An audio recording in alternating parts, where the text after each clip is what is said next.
یو بل مورد چې غواړم اشاره ورته وکړم دوستانو، د نارینه او د ښځینه او د جنسیتي توپیر په اړه، هغه دا ده چې د نارینه او جنسي اړیکې د هغوی په احساساتو پورې مقید نه دي.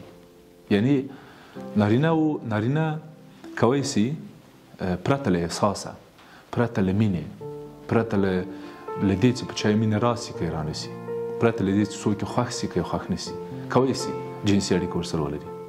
نارینه کولی سي پرته له مینې جنسي اړیکه ونیسي، خو د ښځې لپاره دا ډېره سخته ده.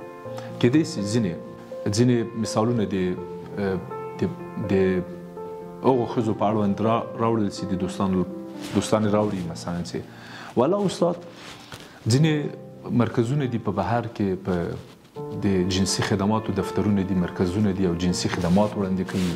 او هلته چې کله ښځې جنسي اړیکې نیسي، نارینه ورسره هېڅ احساس نه لري د پیسو لپاره، د خپل کاروبار لپاره چې هماغه یې دنده ده، بس جنسي اړیکه نیسي. زه وایم صحیح ده، دا خبره صحیح ده، خو دا ښځې ډېرې کمې دي. او دا ښځې هم کله چې دا کار کوي، کله چې تاسې د دوی ژوند ولولئ، د دوی خاطرات ولولئ، د دوی د زړه خبرې ولولئ، ډېرې ځپل کېږي، ډېر بد عواقب او بد تاثیرات لري په دوی. یعنې هغه ښځه چې رڼۍ ده، یا په هغو مرکزونو کې، یا د جنسي خدماتو په مرکزونو کې پرستیټیوټ شخصیت لري، یا په اصطلاح روسپې ده، یا په اصطلاح ځان پلورونکې ده، یا په هغه عامه اصطلاح چې بد عمله ده.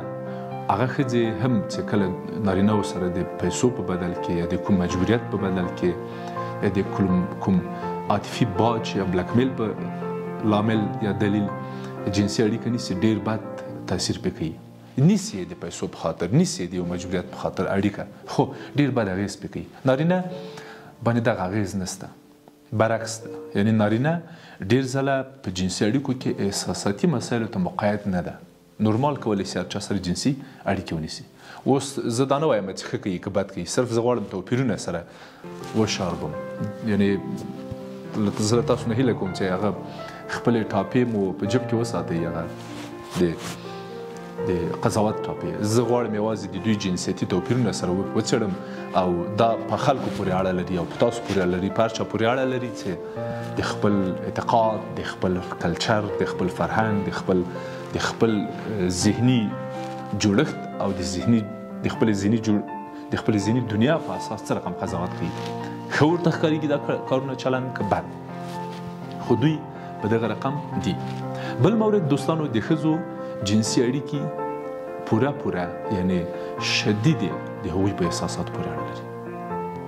یعنې ښځینه اول میینېږي، بیا جنسي اړیکه نیسي، او نارینه اول جنسي اړیکه نیسي، اول جسمي او جنسي موارد په نظر کې نیسي، یعنې عمل پکې، بیا میینېږي. دا د دوی ترمنځ یو توپیر ده.